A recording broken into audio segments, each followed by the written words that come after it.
The Appomattox Courthouse has been a significant symbol for the Civil War. It was the place where the war began, and it would be the place that the war ended. And, as the Detroit Free Press newspaper said, the Articles of Surrender were signed in the house of Wilmer McLean, and it is a foot worthy of note that the same individual owns Bull Run, where the first battle was fought, and was a refugee here, thus have his chickens come home to roost. The original courthouse was built in 1846 in Clover Hill. However, in 1892, the old Appomattox Courthouse burned down in a fire, and the new one was built in West Appomattox. The most memorable moment for the Appomattox Courthouse was the surrender of Lee and his army, which signaled the end of the Civil War. The Appomattox Courthouse also signifies the healing of the Union and the nation. In the days before the signing of the surrender, the two armies had been fighting in the surrounding area of the courthouse. Neither army was more than 20 miles away from the courthouse.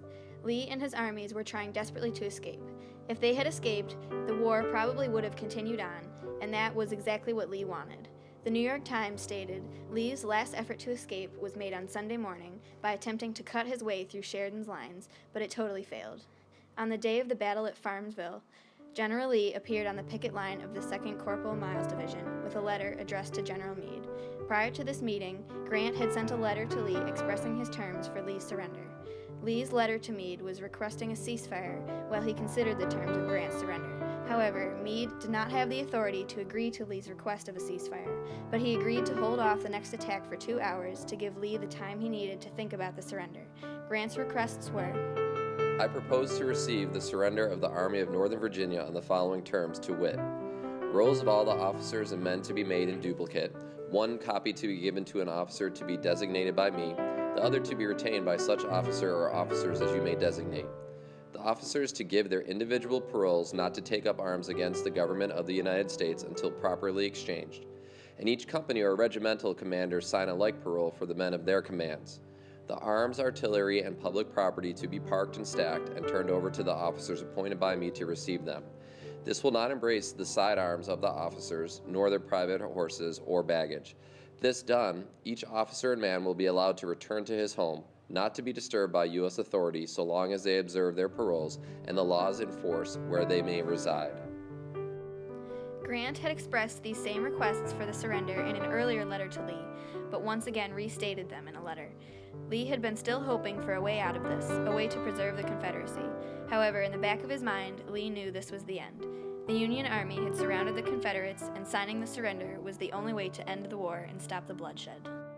I have received your letter of this date containing the terms of surrender of the Army of Northern Virginia as proposed by you. As they are substantially the same as those expressed in your letter of the 8th instant, they are accepted.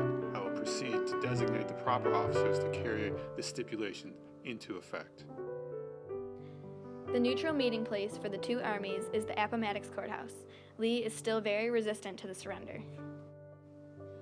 Then there's nothing left for me but to go see General Grant, and I'd rather die 1,000 deaths.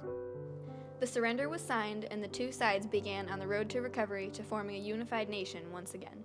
The restoration of the Union was also seen through the men and their action at the surrender ceremony. One of the knightliest soldiers of the Federal Army, General Joshua L. Chamberlain of Maine, called his troops into line, and as my men marched in front of them, the veterans in blue gave a soldierly salute to those vanquished heroes, a token of respect from Americans to Americans, a final and fitting tribute to the Northern to Southern chivalry.